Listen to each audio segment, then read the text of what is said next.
ẹ̀yin tèmi Yorùbá bọ̀ wọ́n ní bọ́mọdé ò bá tàn dandan ni kó bá àrọ́bá o. Èyí ni ọ̀rọ̀ tí King Saheed Osupa ń sọ nínú fọ́nrán tó wà lókè láàrin ìjà tó ṣẹlẹ̀ láàrin bàbá òun Moshood Ajíwéré àti Alhaji Dauda Epo Àkàrà. Ó ní nígbà náà lọ́hùn bàbá òun sọ ọ̀pọ̀lọpọ̀ ọ̀rọ̀ fún òun nípa Alhaji Epo Àkàrà. Àwọn gẹ́gẹ́ bí ọmọdé tí òun ò ká kún, òun wò pé ìjà yín ni kí ló kọ òun pẹ̀lú ìjà àwọn àgbàlagbà méjì. Àmọ́ nígbà tí ó yá rí pé Alhaji Epo Àkàrà ó darí ọ̀rọ̀ yẹn sí òun náà wípé Saheed ìwọ náà fẹ́ máa kọrin bí bàbá rẹ kọ́.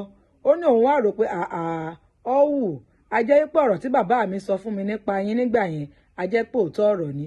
Torí ẹ̀ lòun ṣe ń rọ àwọn fújì olórin bíi tòun wípé gbogbo nǹkan tó bá ṣẹlẹ̀ lónìí dandan ni kó di ìtàn lọ́la. Gbogbo ìwà tí a bá hù pẹ̀lú ara wa lónìí dandan ni káwọn ọmọ wa náà kó èrè ẹ̀ wípé kò sí bó ṣe lè wù kó rí. Ẹ jẹ́ ká parí àwọn ìjà tó bá wà láàrin wa lónìí kó má bàa di wàhálà fún àwọn ọmọ wa lọ́jọ́ iwájú. Ẹ wá jẹ́ ká gbọ́ níbi tí Saheed Osupa tó ti ń sọ àwọn ọ̀rọ̀ náà fún ẹni tó interview ẹ̀. Ìbéèrè mi sí ọba orin Saheed Osupa ni pé kí ló dé tí wọ́n kò bá àwọn ọmọ Alhaji Dauda Epo Àkàrà ṣe pọ̀ tó bá jẹ́ pé torí bàbá wọn ni kí wọ́n dáríjì wọn nítorí Ọlọ́run. Ẹ bá ń bẹ ni pé kí ni bàbá wọn ṣe.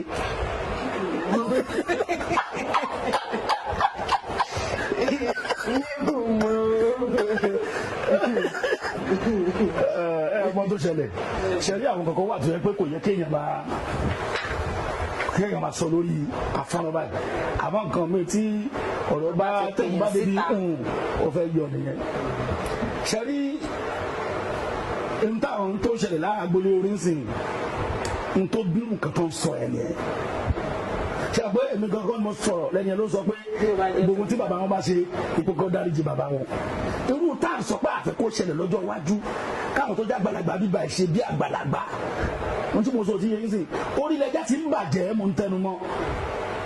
Torí bá ti dá ìsàlẹ̀ máa dá àgbàlagbà máa ń tún nǹkan ṣe ni wọ́n ń ba nǹkan jẹ́. Mo sọ lẹ́ẹ̀kan pé àtúnṣe báyìí gbogbo ìgbà tó ń tún aṣọ ṣe ló jẹ́ káṣọ máa di nǹkan tí gbogbo èèyàn ń wọ̀ káàkiri gbogbo ayé. Níta gbé dání nǹkan tá a fẹ́ kó káàkiri gbogbo ayé káyé máa fẹ́ tiwa, àwọn fẹ́ tiwa, gbogbo ayé ló fẹ́ fújì. Àmọ́ ní tó ń ṣẹlẹ̀ ní fújì yẹn ó ti fẹ́ dín ìfẹ́ táwọn èèyàn ní sí fújì ó ti fẹ́ dínkù. Tí tó ṣẹlẹ̀ láti jọ́ olóbìnrin tẹ̀sán bàbá tèmi olórin ni bàbá mi ń kọrin ni Moshood Ajíwéré. Ohun tó ṣẹlẹ̀ láàárín òun àti Epo Àkàrà ló fa táwọn kì í fẹ́ bá àwọn ọmọ Epo Àkàrà ṣe. Ọmọ tó ń sọ yẹn gangan mọ̀ lóyún sọ bẹ́ẹ̀. Àmọ́ kò sọ̀rọ̀ ta lè máa sọ lórí afẹ́fẹ́ ń bì. Ohun tó ṣẹlẹ̀ ńgbà náà ló fà. Torí bí wọ́n ti rí mi rí ìjọba tó sọ fún mi pé Òṣùpá ọmọ Moshood ìwọ náà tún kọrin ọtún mọ kọrin bí bàbá rẹ̀ ẹ kàn wo bí nǹkan ẹ̀ ṣe sound.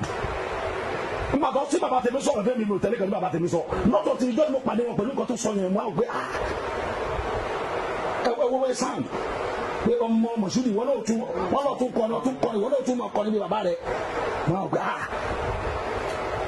àtijọ́ tí mo ti bìlífù kan ní bàbá mi sọ fún mi nìyẹn tí mo ti wò kókè jẹ́ ká àbúkù ìdúró tiwọn káà náà dúró tiwọn. Ẹ̀rí pọ̀rọ̀ náà lágbára ọ̀rọ̀ lẹ ti gbọ́ látẹnu Saheed Osupa yẹn o. Kí wàá ní àwọn èèyàn sọ nínú comment section nípa ọ̀rọ̀ yìí?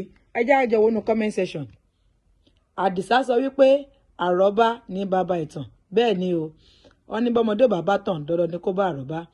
Àlàdé Ọbáfẹ́mi sọ wípé Osupa later understand that Paso is not his enemy. His real enemy is from Ibadan village people. I think this is why Osupa later settled with Paso. Kẹ́hìndé Adélówó sọ wípé see the negative words that Epo Àkàrà told Saheed Osupa. Only God Almighty that is behind Osupa Saheed. Keep on moving forward, Ọba orin. Alayode sọ wípé an elderly man told me about how King Saheed Osupa's father was frustrated by Alhaji Epo Àkàrà. Epo Àkàrà tormented Saheed Osupa's father so much, which made his father left Ibadan to Lagos State. Did you know that Alhaji Epo Àkàrà still transferred the hatred to King Saheed Osupa? Immediately, late Sikiru Ayinde Barrister crowned King Saheed Osupa as the king of music. Late Alhaji Epo Àkàrà later brought Alhaji Alao Malaika and crowned him as a king to counter King Saheed Osupa. Ọ̀rọ̀ náà dìpù gan o. Ó ṣe kí ni? Ó dìpù gan lọ́pọ̀lọpọ̀. Fresh Tea sọ wípé please forgive them. They have realized that their father offended your dad. You are a great man already. Forgive his kids. Ọba máa ń foríjì ni. We love you forever, our king. Teslim Ogundele sọ wípé ọ̀tá pọ̀ fún máà yìí o òótọ́ ọ̀rọ̀. Aṣípalẹ̀ Àgòrògùn sọ wípé bàbá mi please forgive them sir. IBM sọ wípé I swear Òṣùpá get sense pa. Ọba orin for a reason. Ṣẹ́gun Àkànó sọ wípé ọ̀rọ̀ ńlá ni Òṣùpá sọ yìí o. Báòkú sọ wípé ọ̀tá òbí ọ̀tá ẹni ni. Ẹ wo ọ̀rọ̀ náà ní agbára o. Kí lẹ́yìn wá rí sọ sí ọ̀rọ̀ yìí? Ẹ jẹ́ kí n mọ̀ nínú comment section. Don't forget to subscribe to our channel. This is DIGINAIJA TV. Ní ìrìjù bẹ́ẹ̀ lọ lórí ètò lónìí. Bó bá ṣe máa jẹ́ láàmú àmú àṣetì gbọ̀yìn. Ẹ ṣé o, ó dìgbà kan náà.